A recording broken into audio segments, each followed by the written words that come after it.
Alec Ankiri here. Today I'm going to teach you how to bench press. Now, I've put off making this video for a while because, to be blunt, my bench press really isn't anything to write home about, especially compared to my squat and my deadlift. But I've made video tutorials on the other power lifts, and I think my technique is pretty good, so I figured it was about time. So anyway, let's get started. The bench press is actually a lot more nuanced than your average gym goer gives it credit for. I'm going to break it down into 5 main phases: the setup, the unrack, the descent, the press off the chest, and the lockout. I'm also going to cover several more minor points within each phase, things that may seem trivial to the uninitiated, and which are, in my experience, often glossed over or simply not even considered at all, but which ultimately, cumulatively, are what create an impressive bench press. These are the things that all the best raw bench pressers in the world do. Let's start with the setup. To the untrained eye, the bench press appears to be solely an upper body lift, but every good bench press involves at least some degree of leg drive. I'm not going to talk about bodybuilding because I don't know about bodybuilding, but for the purposes of moving weight, you've got to get your legs involved in the lift. Now, there are 2 ways you can do this. The first is flat-footed, where you take a wide base with your feet, pull them back to just about under your knees, externally rotate your toes, and plant your feet flat on the floor. The other option, which is the one that I use, is on the toes. Here, you keep your feet much narrower and closer to the bench, and you pull them back towards your hips as far as possible while digging your toes into the ground. The style that you choose here ultimately comes down to personal preference, so you should experiment with both to see which allows you to move more weight.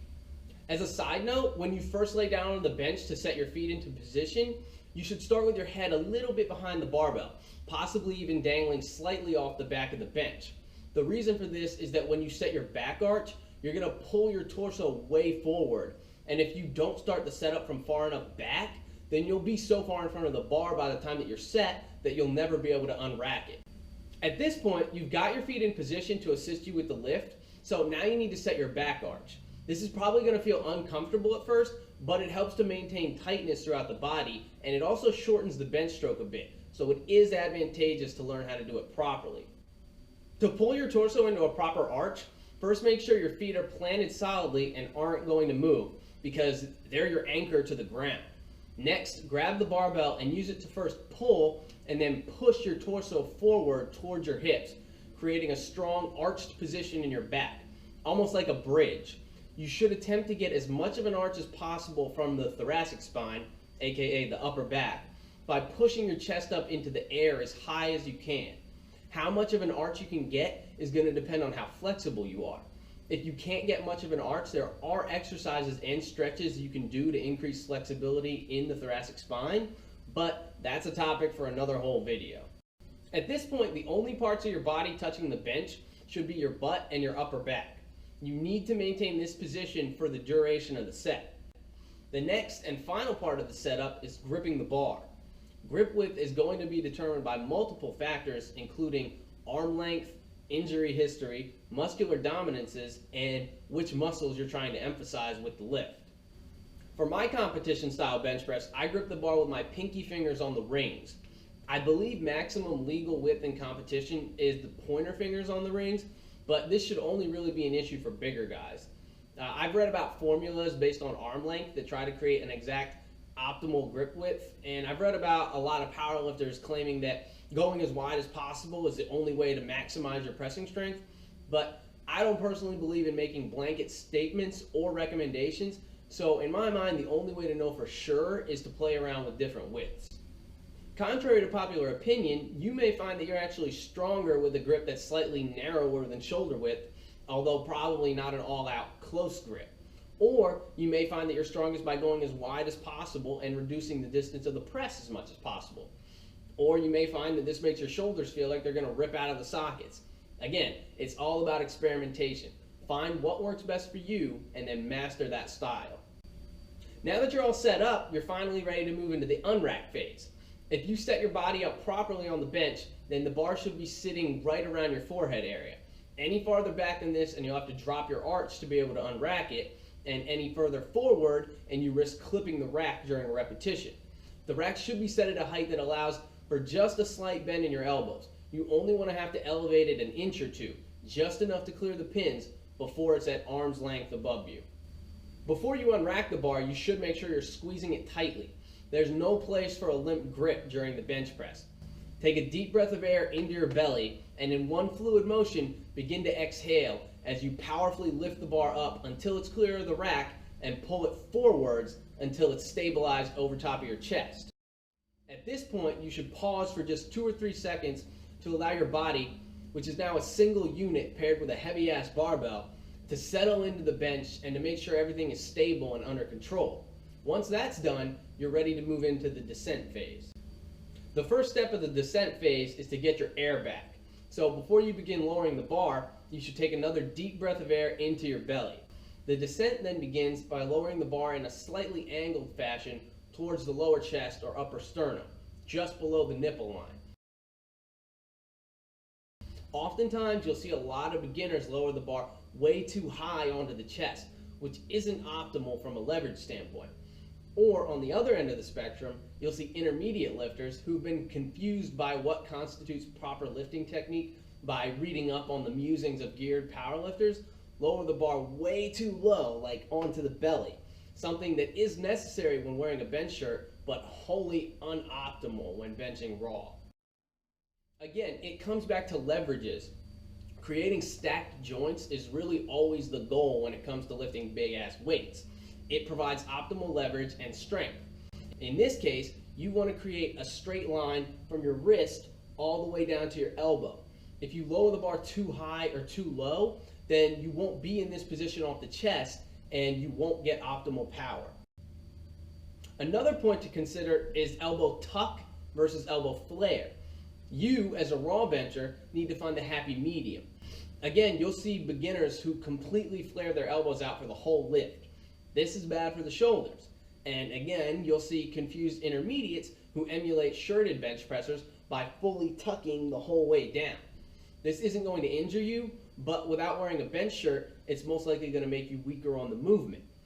Watch Dan Green or Eric Spoto or Zahir Kudayarov or Eric Lillybridge.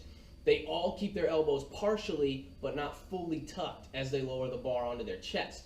This helps get the triceps involved, saves the shoulders, and doesn't reduce leverage.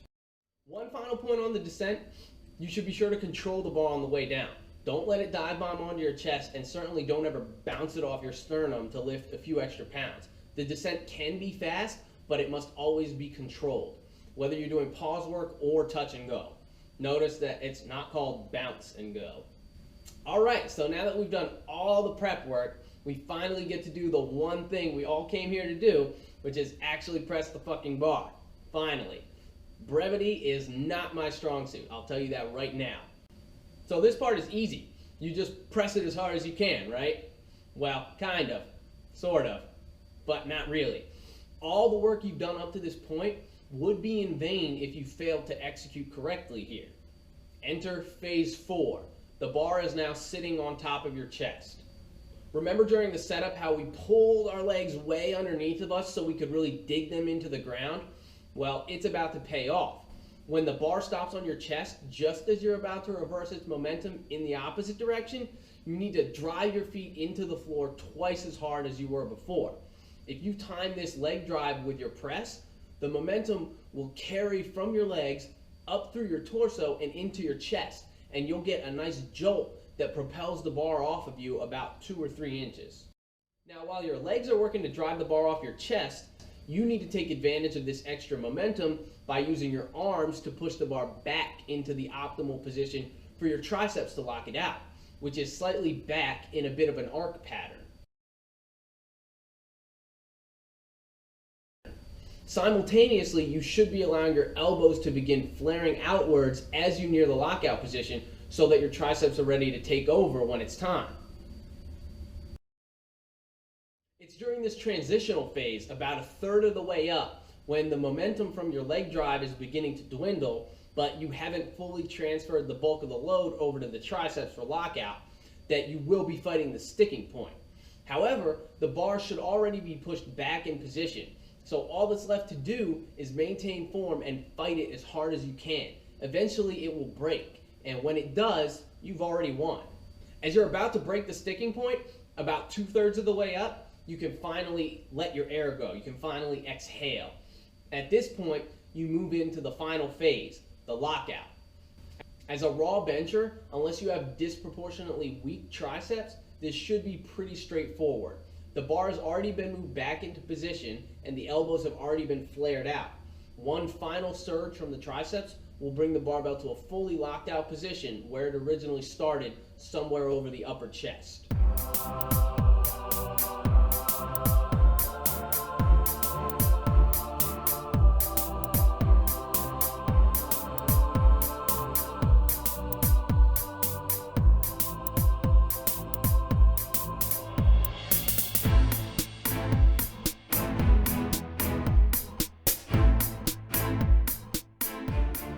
And that's the key to a perfect bench press.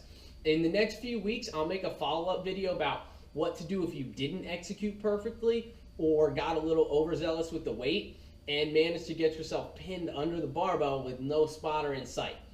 Don't panic. Getting out of this little predicament is easy, so stay tuned. Other than that, if you've got any questions about the video, feel free to ask me and I'll answer them as best I can. Also, please make sure to like the video and subscribe to my channel, and I'll catch you guys next time.